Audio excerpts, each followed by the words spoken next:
Welcome, everyone. As senior architects, we often obsess over database performance or microservice logic, but the Ingress Controller is frequently the most overlooked component in the request lifecycle. It is the single entry point for all external traffic. When latency spikes here, it doesn't just slow down one service, it degrades the entire system. In this session, we are going to dive deep into why these spikes occur at the edge of your Kubernetes cluster or load balancer, and how to architect a solution that ensures high availability and sub-millisecond overhead. We'll examine the technical debt often hidden in default configurations, and how to move toward a truly global, scalable ingress strategy.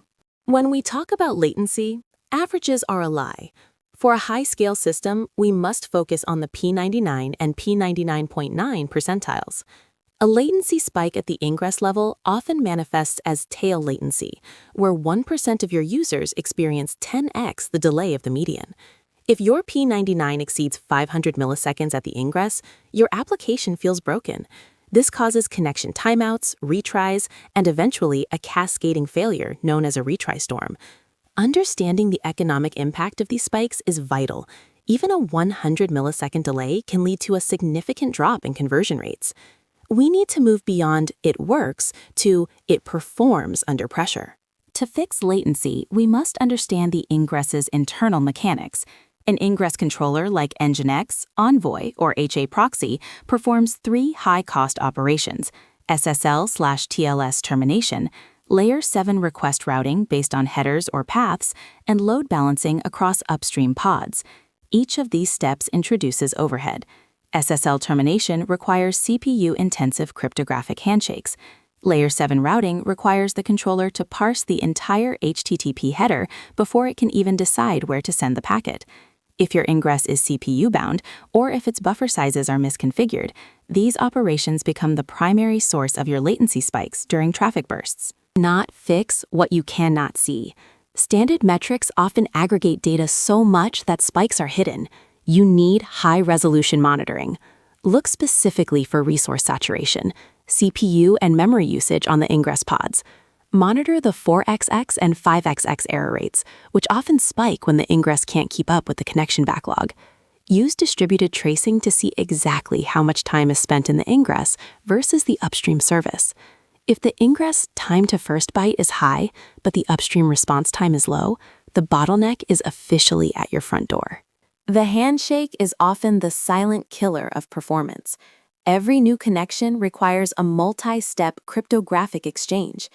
If you are using RSA with large keys without session resumption, you're burning CPU cycles for every user. To mitigate this, transition to elliptic curve cryptography, ECDSA, which provides the same security with much smaller keys and faster computations. Furthermore, implementing TLS session resumption and TLS false start allows returning users to bypass the full handshake, slashing the time to first byte significantly.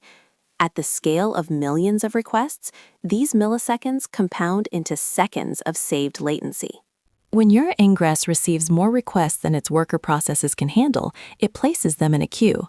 Once that queue, the backlog, is full, the kernel begins dropping packets. This results in connection refused errors or extreme latency as the TCP stack retries. You must tune your max connections and keep alive settings. If your keep alive timeout is too long, idle connections hog slots. If it's too short, users suffer from constant rehandshaking. Finding the Goldilocks zone for your specific traffic pattern is crucial for maintaining a smooth flow through the ingress layer. In dynamic environments like Kubernetes, services are constantly moving.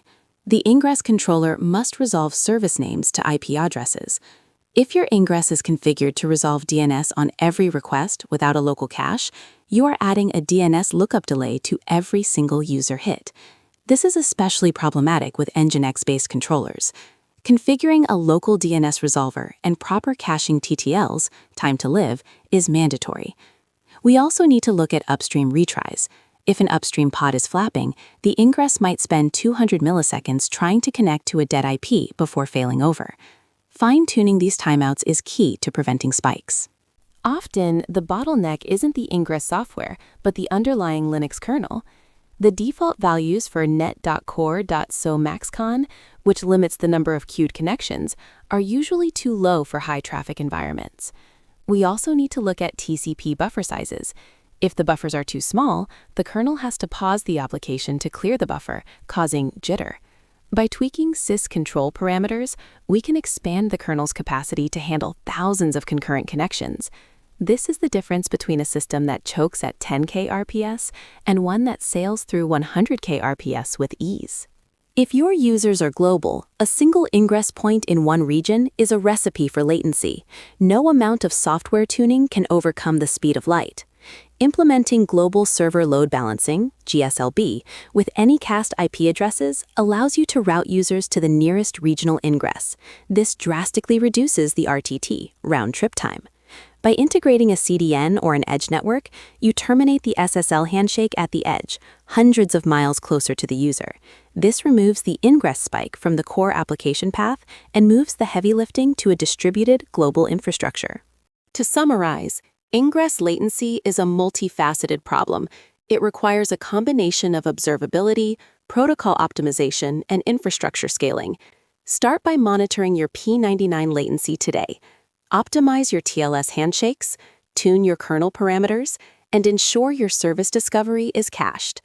As you scale, look toward global distribution to keep the edge close to your users. By treating the Ingress controller as a Tier 0 critical component rather than just a set-and-forget proxy, you ensure your architecture can handle the next order of magnitude in growth. Thank you for your time, and let's go build faster systems.